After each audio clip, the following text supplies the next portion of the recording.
And hello, we are on the Orange Hour with Dan. It is 13 minutes past 10, and today we have hopefully some interesting chats and a bit of conversation, and hopefully also some good music. Of course, we're listening to the radio, right?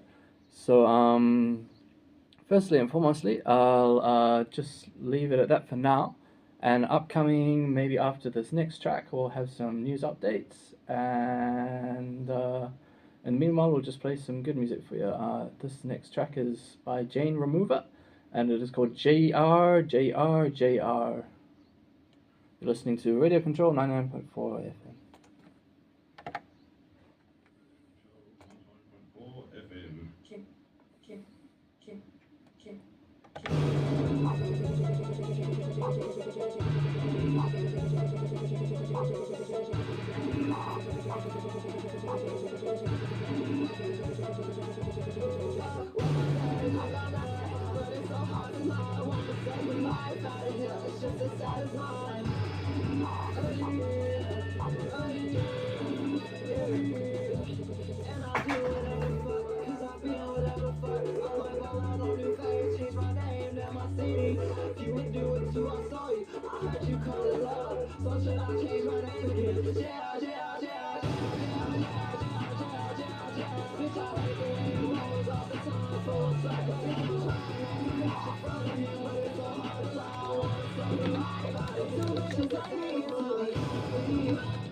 to Scarborough Fair.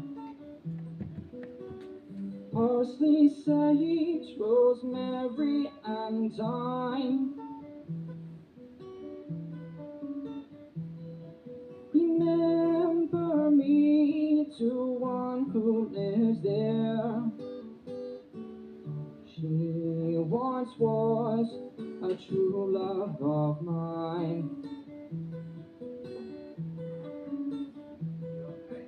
Tell her to make me a cambric shirt.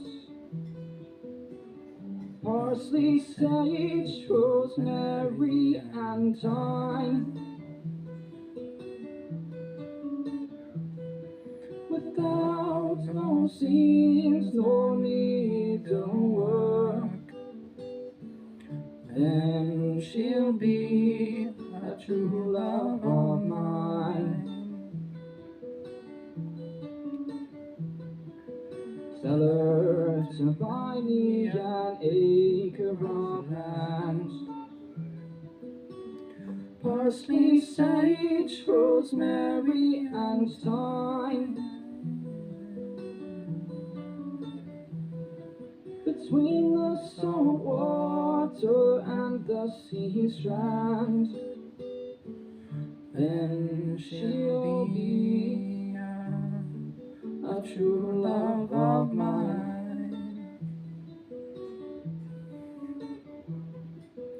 Tell her to reap it in a sickle of leather. Parsley, sage, rosemary, and thyme. And gather it all in a bunch of heather. Then she'll be a true love of mine. Are you going to Scarborough Fair? Parsley, sage, rosemary, and thyme. Remember me to one who lives there. Then she'll be a true love of mine.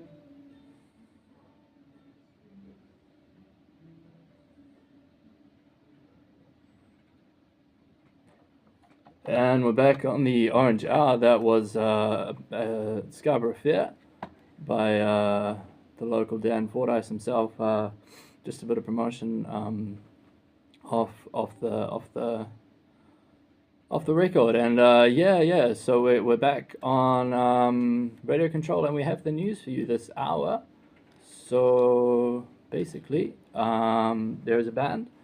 Kiwi band High Dependency Unit returns to the stage after nearly 10 years away. The influential Kiwi band High Dependency Unit has announced their return with live shows this November, including a performance at the Others Way Festival and an all-ages gig in Port Chalmers. Reserve Bank proposes looser capital requirements. The RBNCNZ is proposing to reduce minimum capital requirements for deposit-taking institutions from New Zealand 30 million to 5 million. The change aims to lower the barriers to entry and boost competition, with a final decision expected by year-end. Major upgrades in defence spending. The government has earmarked nearly New Zealand $3 billion for modernising its military fleet, including 5 MH-60R Seahawk helicopters and 2 long-range Airbus A321XLR aircraft to replace aging Boeing 757s. This forms part of a broader plan to double defence spending to 2% of GDP.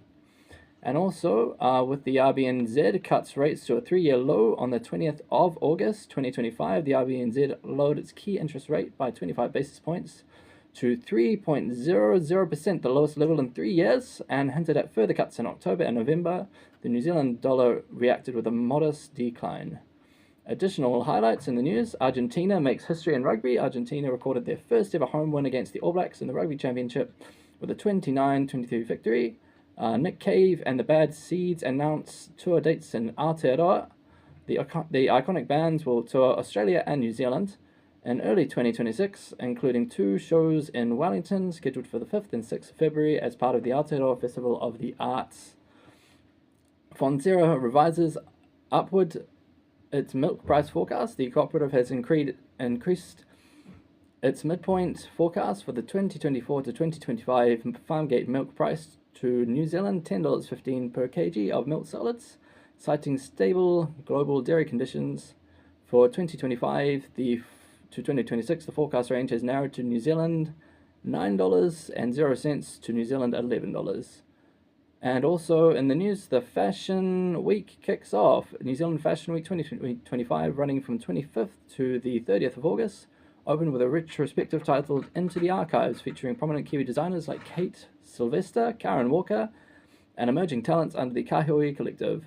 Themes of sustainability and Indigenous representation are front and centre. And in sporting, New Zealand Darts Masters in Auckland, Luke Littler claimed the title at the 2025 Sky City New Zealand Darts Masters, defeating Luke Humphries 8-4 in the final. This marked Littler's second consecutive World Series win and his 4th of the season. In the Wuhan Open snooker in China, the 2025 Optics Valley of China Wuhan Open, running from the 24th to the 30th of August, is underway. The event is notable for 2 maximum 147 breaks by Zhao Gudong and Thepchaiya Unno. Some players like Neil Robertson and Ronnie O'Sullivan and Ryan Day withdrew, leading to walkovers. In the Women's Volleyball World Championship in Thailand, running from the 22nd of August to the 7th of September, the 2025 FIVB Women's Volleyball World Championship is currently underway across multiple cities in Thailand. This is the first such championship hosted in Southeast Asia. And in the Esports World Cup in Saudi Arabia, the 2025 Esports World Cup concluded on the 24th of August in Riyadh, featuring 26 events across 25 esports. The tournament boasted the largest prize pool in esports history at US $71.5 million. Chess made its tournament debut with a $1.5 million prize pool, and other new titles like Valorant and Call of Duty Black Ops 6 featured. And in the weather today, I'll not quote these figures. They seem a bit high for what is common sense, but we have increasing amounts of sunshine today, and tomorrow nice with plenty of sun. We'll leave it at that for now, and we'll continue with some more music. Upcoming, we have Scapegoat Mercy New Zealand band and Bad Sales featuring Adam Tukiri. You're listening to Radio Control 99.4 FM. That's your news on the hour, and here we have some more music.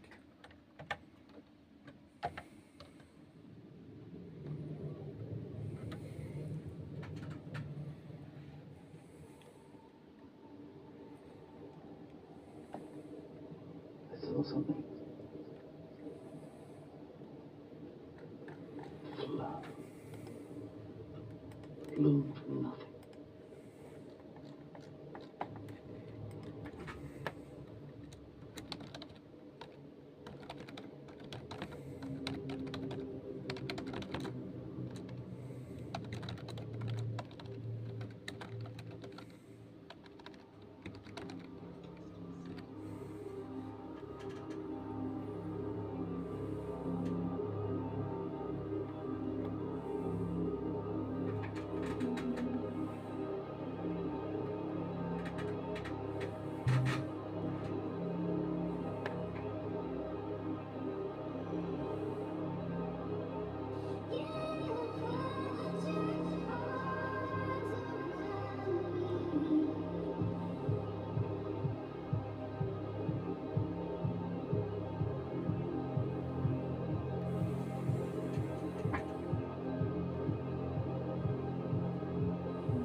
Will it change the same every night?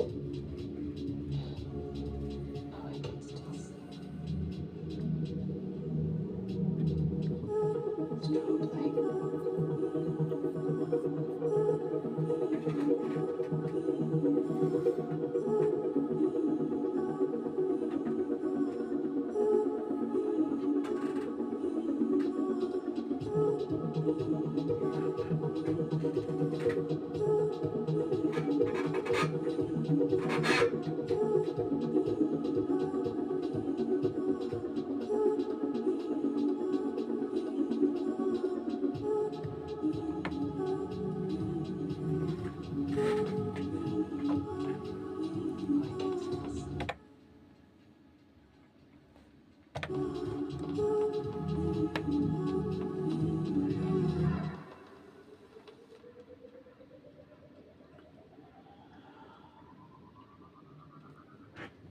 Strobe light.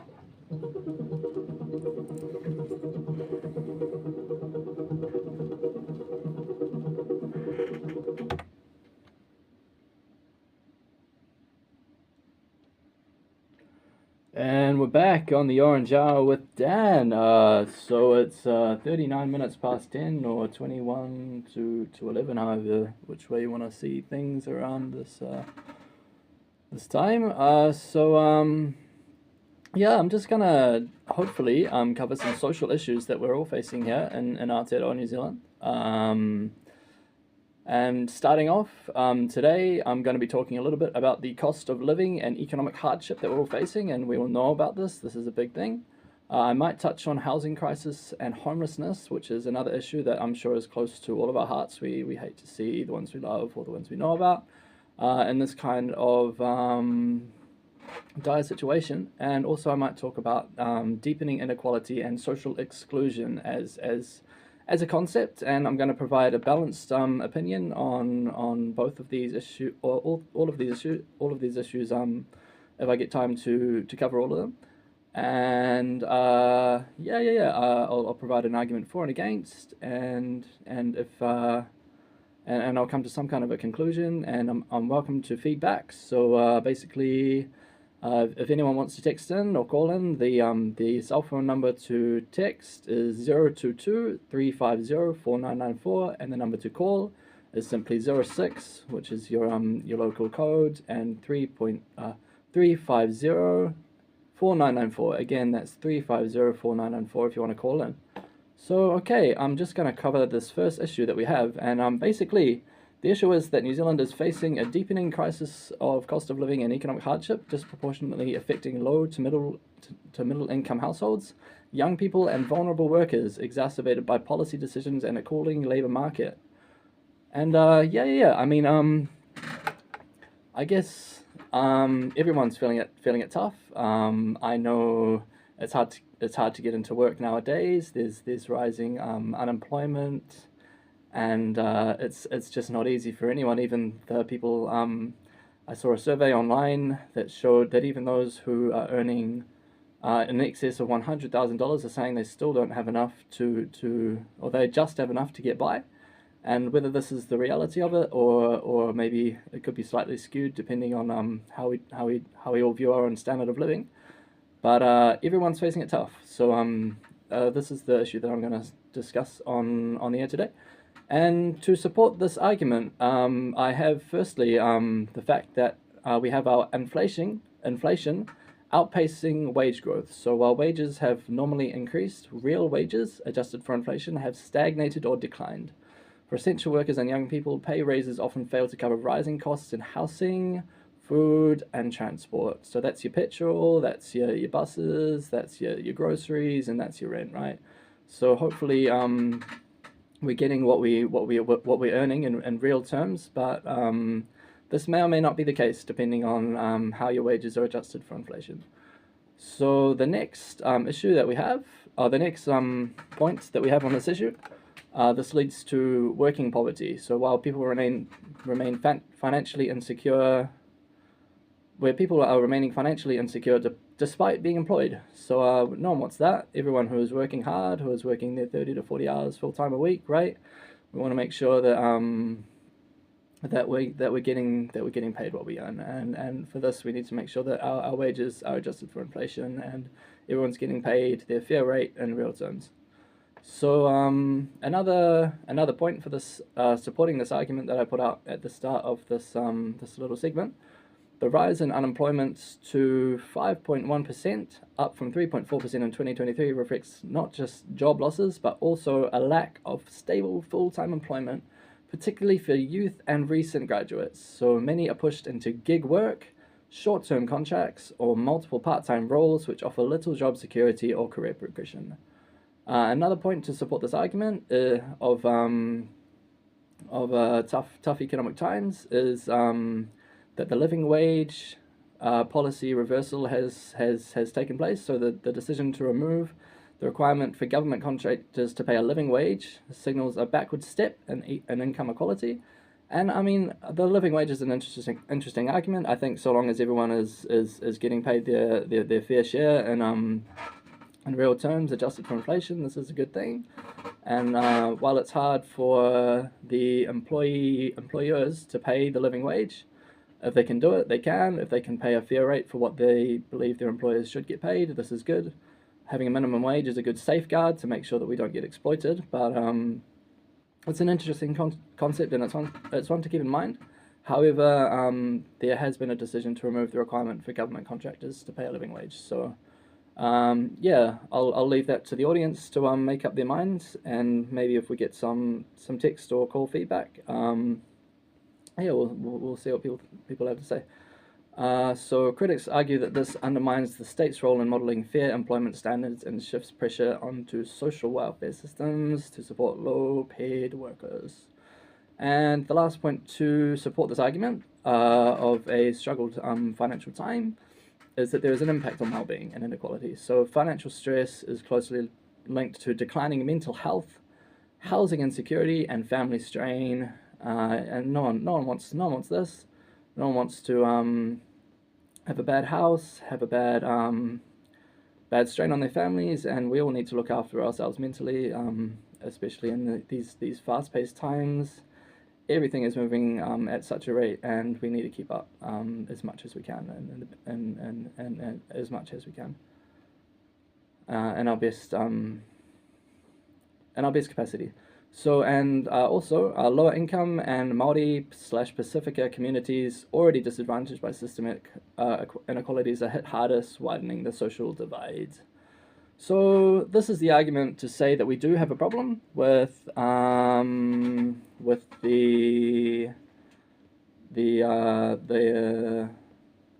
economy and the cost of living, etc. Now, I'm going to argue against this point, and we'll see if we can reach a conclusion after this. Please feel free to text in 022 350 4994. But I'll just continue on. So to counter this argument, inflation has eased. Inflation, while a concern, has slowed in 2025, with the Reserve Bank cutting interest rates to stimulate the economy. So that's good. This is expected to reduce mortgage pressures and help ease cost burdens, especially for homeowners and business. So take it from me, with a low interest rate, you want to be making the most of that, because no one wants to be paying off a big heavy mortgage, not at the best or the worst of times. So while the interest rates are low, make the most of it. Wage growth exists in some sectors, so industries like IT, Healthcare and skilled trades have seen significant wage increases in response to labor shortages. So yeah, I mean, if you have these skills in IT, I mean, there's a lot of development in AI at the moment. There's a lot of development in software, and this is a very lucrative industry. So those with the skills in these trades, they really are able to capitalize on this, and good on them for that effort. And I think I would have to agree. IT is probably one of the most lucrative industries to get into. So if you're struggling with your direction and you can't seem to make any change in your living situation, try to upskill in IT, and that might help you. And healthcare and skilled trades have also seen significant wage increases in response to labor shortages. So this is the supply and demand of the labor market, and healthcare and skilled trades in demand. So there's another avenue if you are struggling to get off the lower end of the socio-economic strata, or I think, what's the word for it? Spectrum, right?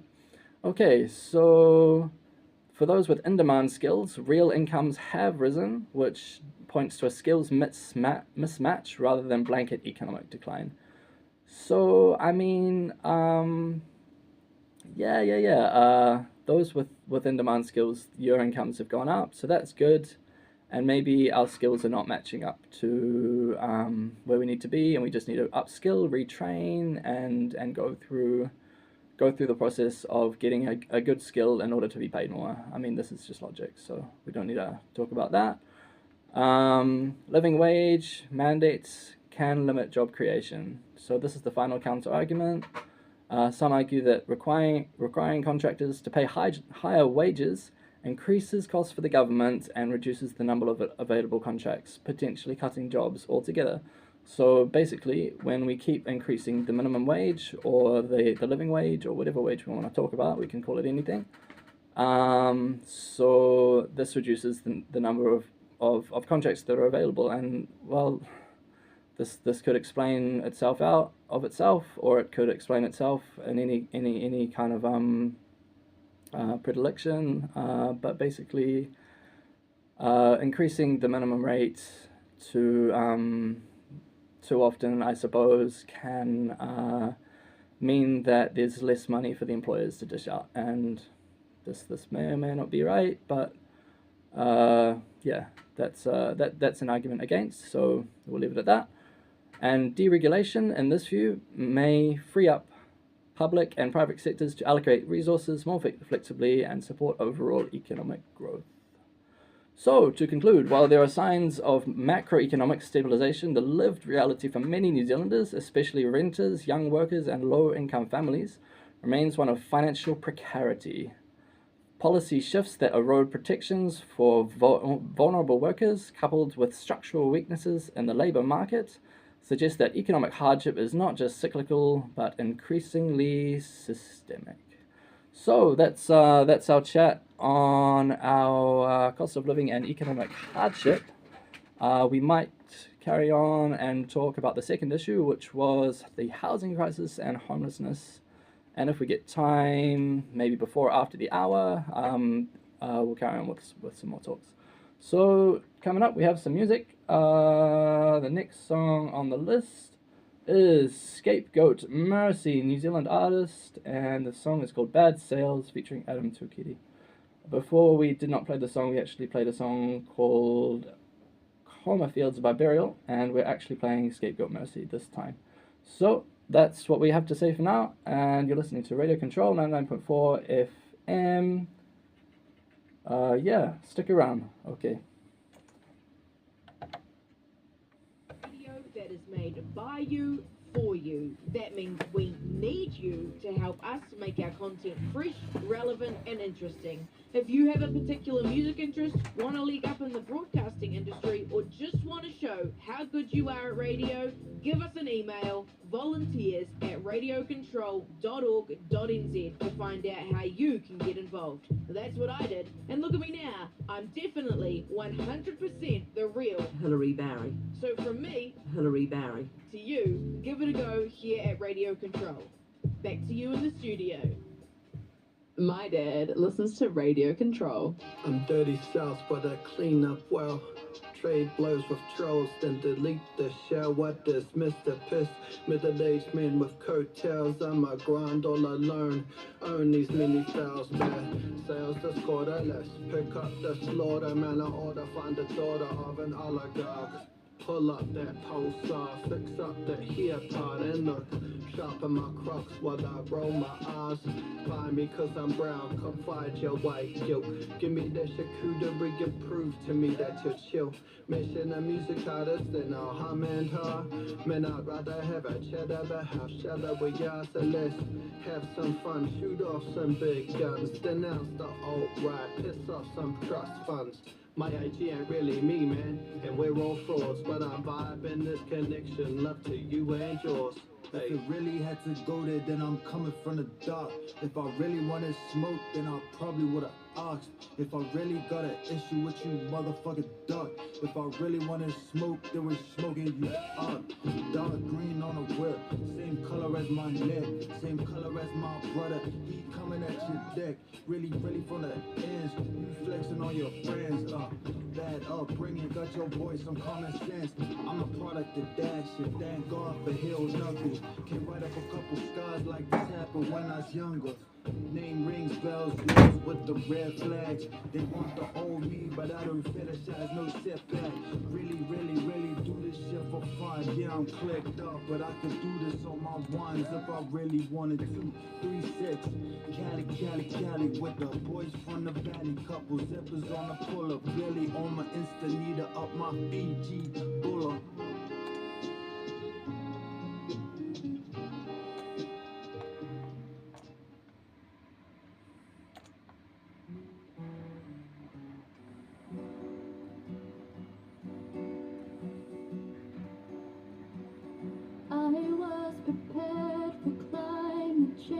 More COVID waves, but not for 94 days of farming.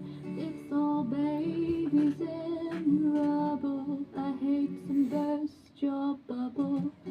Allies are doing all they can with the resources they have. It's been no small feat, yet this revolution in the streets. In their thousands, in their millions, they chant, we are all Palestinians. Netanyahu, you can't hide. We charge you with genocide.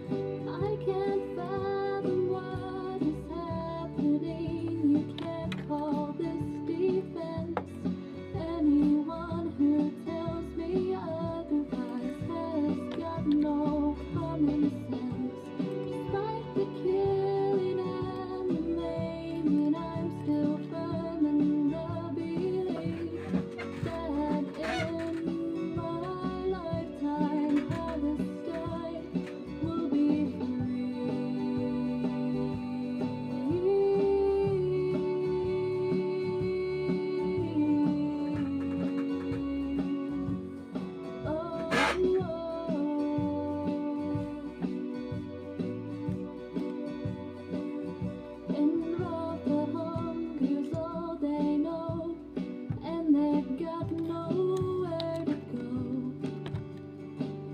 the bombs keep raining down, but you don't hear Biden make a sound. It's quite a desperate situation.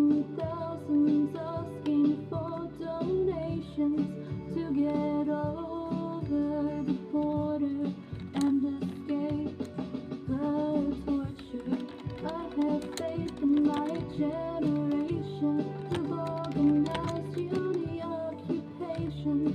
We'll blast in this hall while we dream of Israel's downfall. I can't fathom what is happening. You can't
I start? Can't get the image out of my heart. When we've seen the bodies found in a mountain of parts. Netanyahu told you just another child of the dark. Clear it's gonna take much more than thousands to march. More than a speech, more than a poem, more than a track of music. Gonna take more than a sit down with Bassem Youssef. Even bringing back ambassadors isn't Atlas useless. Long as you can boil for Apaches and the tanks they're using. Freedom just beyond reach for people you cannot see. He's wheezing and cannot breathe and screaming through the concrete, looking for his 4 children. The bombs leave structures that I wouldn't want to call buildings. My fingers pointed at this government, you all killed them. Tell me that you wouldn't take up arms if those were your children. Let me make the factor clear. The bombs were manufactured here, and they want the land as theirs because of natural gas in there. Feel death in the atmosphere while we have to stand and stare. And a little boy begs for his brother's strand of hair. Truth is I don't know how anyone can live after digging for their dead kids buried under bricks. Israel is a terror state, terrorists that terrorize. I testify my television, televise, I'm telling lies. This is not a war, it is systematic genocide. But whatever they try, Palestine will never die. They're not prepared to face the pain, so they're scared to say your name. They're not prepared to face the pain, so they're scared to say your name. They're not prepared to face the pain, so they're scared to say your name. They're not prepared to face the pain, so they're scared to say your name. From the river to the sea, Palestine will be free. From the river to the sea, free, free, free, free. From the river to the sea, Palestine will be free. From the river to the sea, free, free, free, free. They bomb churches and paramedics, it's hurting, the panic spreading. Hospitals where the doctors do C-sections, no anesthetics. The pressure is manifesting, humanity stands connected. Masses seem apathetic and actually just accept it. When our grandchildren ask us, what did we do to stop it? I'm determined to say I did more than make music on it. That's why we shut down arms factories. You can try stopping us. Palestine action's the opposite of white phosphorus. We tell them on the television, but they never listen. Tell Piers Morgan that resistance isn't terrorism. They want them fled or missing, dead or prison, endless killing. I seen a father hold his baby up, the head was missing. Imagine demolition of home where your parents live in. Kings won't say a thing, but at least we know that Yemen's with them. Ethnic cleansing, it ain't hard to see the stages, but Gaza, Al-Azza graveyard of the invaders. Ears close to the savagery, clear though when there's clarity. The journalists and doctors are heroes of humanity. As sordid and as gory as this story is for now, and they get populating Gaza for Ben Gurion's canal. Israel is a terror state, terrorists that terrorize. I testify my television, televise, I'm telling lies. This is not a war, it is systematic genocide. But whatever they try, Palestine will never die. أناديكم وأشد على أياديكم وأبوس الأرض تحت نعالكم وأقول أناديكم وأشد على أياديكم وأبوس الأرض تحت نعالكم وأقول from the river to the sea, Palestine will be free. From the river to the sea, free, free, free, free. From the river to the sea, Palestine will be free. From the river to the sea, free, free, free, free, free. والله لا نعمل فينا بالقتل. قتلوا الأطفال، قتلوا النساء، لم نستسلم ولم نرحل من الأبواب. بل سنتقدم إلى أرضنا، إلى بلادنا، إلى فلسطين.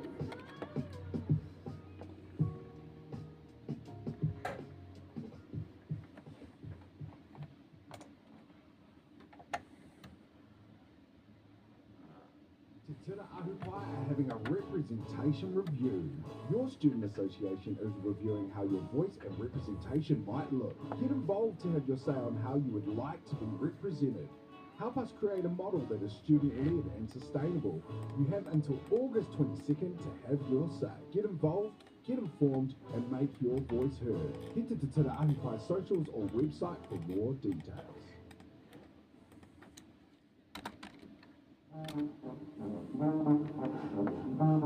The All Star Jazz Show, Sundays from 5 to 7 p.m. Brought to you by Mineral 2 Jazz Club and Radio Control 99.4 FM.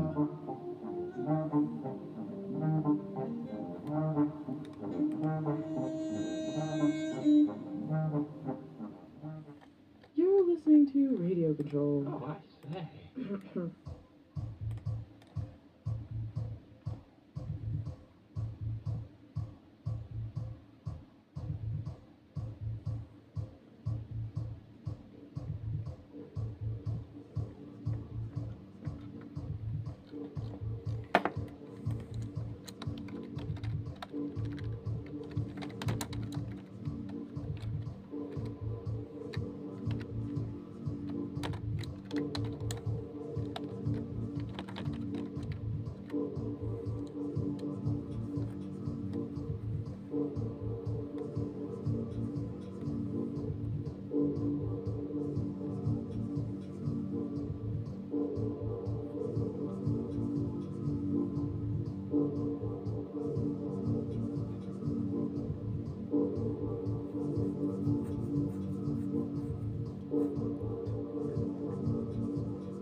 And we're back on Radio Control 99.4. You're listening to Dan on the Orange Hour. It is currently 9 minutes past 11. And we have some news for you. Updates from local, national, and I don't think it goes beyond that. News for today. So first of all, legendary film and television producer John Barnett passes away.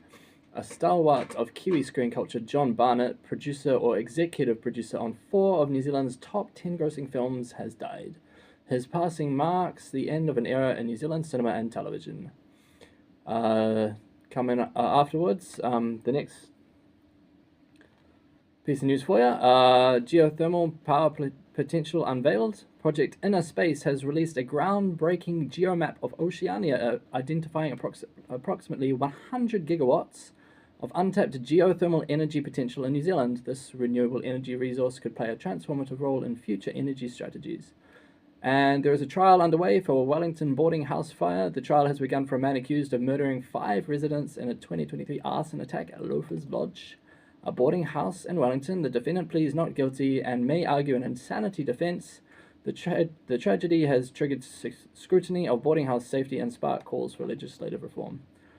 In sports, the Black Ferns have kicked off a World Cup defence with a convincing win. The New Zealand's Black Ferns have started their Women's Rugby World Cup campaign emphatically, defeating Spain with a commanding scoreline. And also, in other news, Sia Kolisi, set for All Black Series in New Zealand. Springbok captain Sia Kolisi recovered from injury, is confirmed fit for the upcoming Rugby Championship matches against the All Blacks in Auckland, at Eden Park and Wellington. South Africa will tour for essential acclimatization ahead of the tests. And also we have in the weather today in Palmerston North, if I've got this correct, I'll double check. Yep, Palmerston North today, Te Papaoia, Palmerston North, is 15 degrees, or 13.7 degrees, feels like 14 degrees, suitable for 1 or 2 layers, and humidity 67%. So it's just another day. Pretty fun out there by the looks of things, but that's what we have.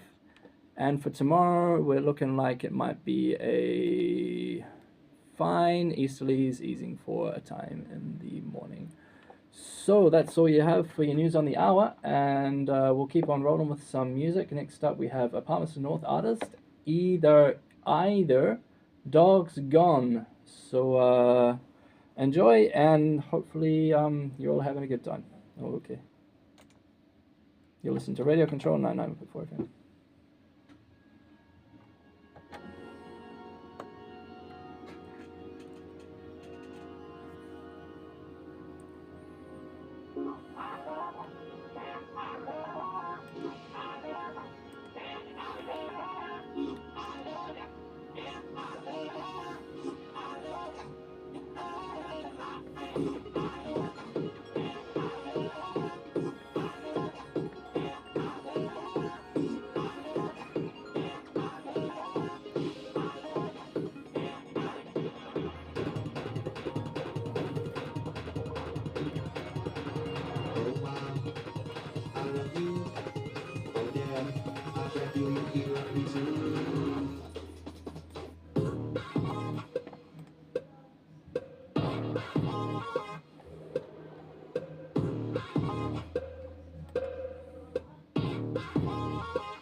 And we're on Radio Control 99.4, and we are going to keep on talking about some issues that we are facing. And another issue that we are facing right now is that our country, New Zealand, Aotearoa, is in the midst of a prolonged housing crisis marked by unaffordability, severe shortages, and rising homelessness. And no one wants to see this, so let's get at it and let's try and fix it.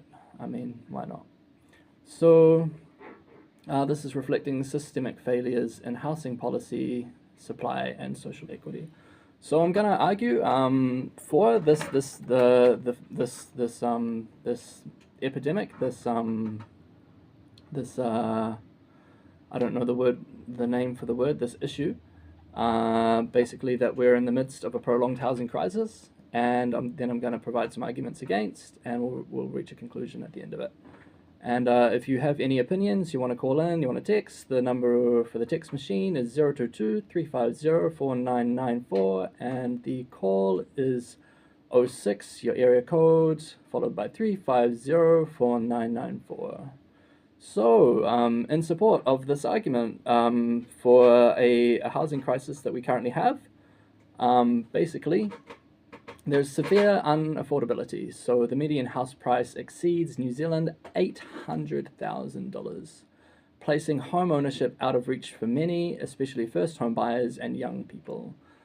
Mortgage repayments and rent now consume a record proportion of income, leaving less for essentials like food, transport, and education. Renters in major cities, for example, Auckland and Wellington, often spend over 50% of their income on housing, far above international affordability benchmarks. The second point to support this argument for a housing crisis that we have in this land. So we have rising homelessness and housing deprivation. So over 112,000 people, which is 2.3% of our population, are now severely housing deprived, a rise from 2.1% in 2018, indicating that the crisis is worsening, not improving. This figure includes people in overcrowded housing, emergency shelters, and even those living in cars or motels. Lack of emergency and public housing. So this is the third point in support of the argument for a housing crisis that we are currently facing. State housing supply has not kept pace with need, so waitlists have grown to record levels, with many applicants waiting 200 or more days for placement. The reliance on motels and emergency accommodation as a stopgap measure is both costly and unsustainable, and I can attest to this. I've been through this myself, and no one wants to live long term in a motel. And once you can break that cycle, it's a very good relief. So, in support of this point, Māori are disproportionately represented amongst those in housing deprivation, highlighting deep-rooted structural inequities in land access, income, and historic displacement. Final point in support of this argument for our housing crisis that we have currently, policy failures and market reliance. So, past governments relied heavily on the private market to fix supply, but this has failed to meet the demand, especially for low-cost or social housing.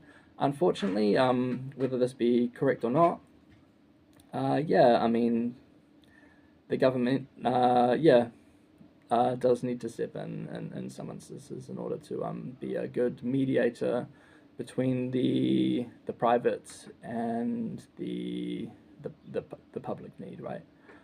No more needs to be said about that. And zoning restrictions, slow consenting, and speculative investment have inflated prices, and I can attest to this, with many homes sitting empty as assets rather than serving a social need. So that's the supporting arguments for our housing crisis that we currently have in Aotearoa, and the counter arguments to say no, we do not have an issue with our housing in order to provide a balanced argument. So the first point is that new builds are increasing. In recent years, housing construction has ramped up, particularly under Kiwi Build, and urban intensification laws for example, medium density housing policies. Over 40,000 new consents were issued in 2024, which may ease supply in the long term. So that's hopefully some kind of ease on our situation. We may or may see this, and we can only keep our hopes up.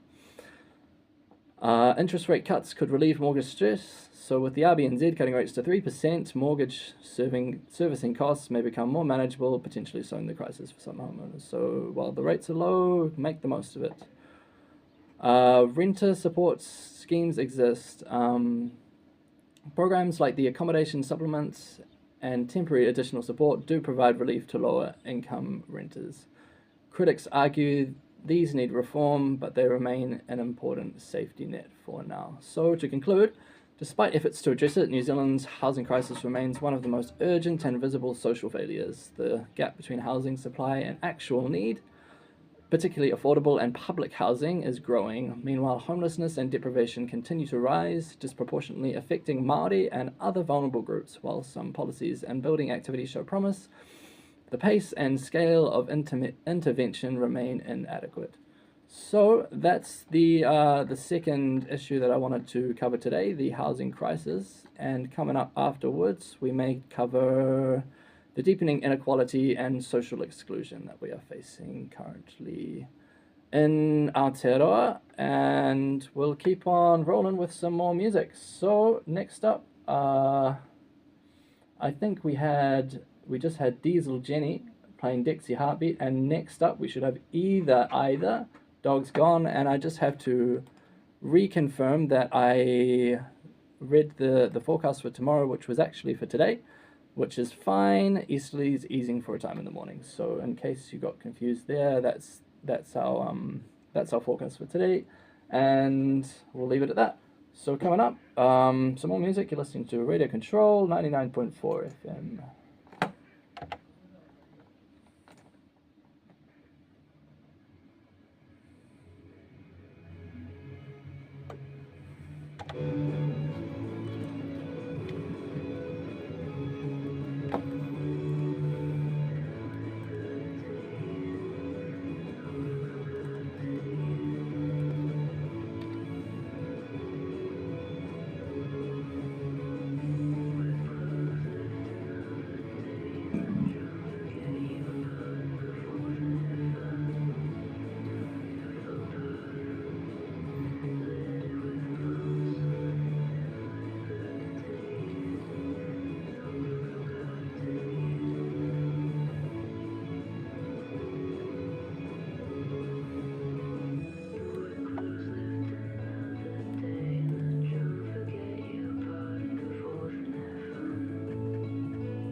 And we're back on Radio Control 99.4. This is the Orange Hour, and I'm gonna just carry on with our chat for social issues that we are currently facing in this beautiful corner of the world. We hope to keep it that way, and we hope to keep up good scholarly and good balanced arguments about these issues. So, the final issue I want to talk about today is that there is a deepening inequality and social exclusion in Aotearoa, New Zealand. And I'm going to cover both negative impacts of the inequality and social exclusion, and whether these things may or may not be so bad. So I'll just cover first the argument. The negative, basically that inequality and exclusion are entrenched and harmful, and I'm going to make some points, and I'll then argue that there are some good things that are happening slowly, however significantly, and we hope to stay optimistic about all of these things. If you have any comments, any queries, any inputs, feel free. You can text 022-350-4994, or you can call 06, which is your area code, and 350-4994. So it's the same number, but if you want to text in, just add the 022, and I'll be happy to hear your input. So, firstly, to argue that inequality and exclusion are entrenched and harmful in Aotearoa, aka New Zealand. So, there is a widening wealth gap. The top 1% of Aotearoa is controlling 16% of national wealth, while half the population earns under $24,000 a year. This shows a stark and growing divide, and if you are familiar with such measures and statistics in economics as the Lorenz curve, I know it's certainly bad in other states. I don't know exactly how we weigh up in comparison, but we obviously don't want a perfect equality, because this is an unattainable utopia, which is impossible to reach. Unless we do wish to think like this, we can think like this, and we can aim for it. In theory, and the reality is that right now there is 1% of our population controlling 16% of the wealth. I mean, to me that doesn't seem so bad, but obviously half the population earning under $24,000 shows that there may be some kind of a need for some kind of restitution, and I won't go into any politics on this one. This leads to housing unaffordability, generational poverty, and reduced access to healthcare and education for low-income groups. So the second point to do with inequality and exclusion in our society is that there is some kind of discrimination, and I'll just touch on it. And I know this is a touchy thing, but we need to talk about this if we want to solve these issues. So the Māori and Pacific peoples still face barriers in nearly all public sectors. Māori are imprisoned at nearly 7 times the rate of non-Māori. And I do not speak on behalf of the Māori. However, I can say that it's not right that we make them live by our rules and then we punish them for not following them. So that's all I'll say on that, and hopefully that might give the wise or the thinkers out there something to think about. Maybe some kind of integration with Māori tikanga, Māori practice might actually resolve the fact that Māori are being imprisoned a lot more than maybe they could be. So, okay. Also, health and education systems show consistent institutional bias, underfunding, and cultural exclusion. So we can think on this and hopefully improve. And also the third point to argue that we have inequality in our society is that there are social consequences. So inequality fuels mental health crises, crime, and social unrest. So when we have inequality, we have unhappiness, and we have all kinds of bad things. So the aim is to reduce this. It erodes trust in government and institutions when the system is seen to serve some groups better than others. So I won't go into any more detail there, but we'll go on to the positive argument and to say maybe this isn't the case, and maybe there is some progress happening slowly, however significantly. So governments have begun acknowledging inequity through Waitangi Tribunal reports, royal commissions, and public health reform. For example, Te Aka Whai Aora, the Māori Health Authority.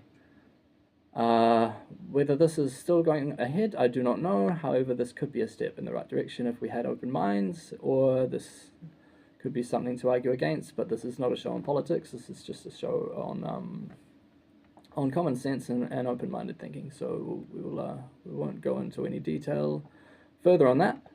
Targeted policies such as Whānau Ora and Pacific-focused initiatives are creating more community-driven, culturally relevant support. So we can be happy and hopefully move towards good for lack of a better understanding, good principles, and these kinds of issues. So the second argument, that there is some good change that is happening slowly, but however significantly, there is a rise in Māori leadership in education, politics, and business. I don't have any personal knowledge to back up this on. However, if this is the case, then we can all be happy, and we can all hopefully co-engage together in our bicultural and multicultural society.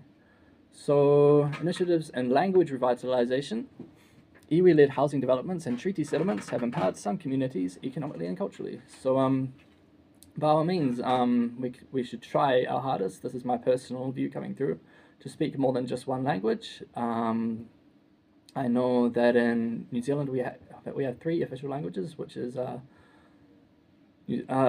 English, and then Te Reo Māori, and then New Zealand Sign. So if we could at least make an effort in any of these languages apart from our own mother tongue, this can have so many benefits, and I would recommend to anyone to give it a go. So also, the third point, to say we have a good progress happening slowly but significantly in Aotearoa. Public awareness and accountability. So media, academia, and advocacy groups are increasingly vocal about inequality and racism. So I don't like the word racism. Maybe I would prefer to use the term stereotyping or something, because I mean that to speak of this is more or less inflammatory, and I do believe in a positive state of New Zealand where we all get along. Yeah, I mean, it's good to redress, but it's not good to focus on the issues so much that we cause others to be offended. So more New Zealanders support equity-based reform, especially younger generations calling for structural change, not just symbolic action. I mean, I can argue against this personally. However, this is the point that I'm trying to raise. Symbolic action is actual real action. It is real change. If we gift land from, let's say, the British Crown to the Māori, if that's how it works. I'm not an expert in tribunal reforms. However, I'm all for this kind of redress, and to change the structure of our government and our parliament and our society takes years and years and years and years and years. However, we can do little things such as redresses in land and redresses in and economically, right? This is my own personal opinion, and this is just what I'm trying to push forward. The fact that we do have a good system here in Aotearoa, and we're working as hard as we can to make everyone the best they possibly can be. So, final thoughts. Both perspectives are valid. Inequality in New Zealand is real, rooted in history, and deeply harmful, but they're also meaningful movements towards justice, equity, and inclusion. The key question is now, will these efforts be enough, and will they reach those most excluded soon enough? We should all hope for it, and we should all make as much as much positive change as we can within our means. So, coming back to the music, we have Liam K. Swiggs, a New Zealand artist. Not on the List is the name of the song. So we'll end our chat. We might cover one more topic if we get time. However, I think I'll try to get onto the news on the hour, and then that'll be me for this Tuesday. So if you've enjoyed listening today, please please text in or call or look up Orange Music on Facebook and give us a like or just a comment or do whatever you can to show your support. Okay, so this coming up music is Liam K. Swiggs, Not on the List. You're listening to Radio Control 99.4 FM, and enjoy.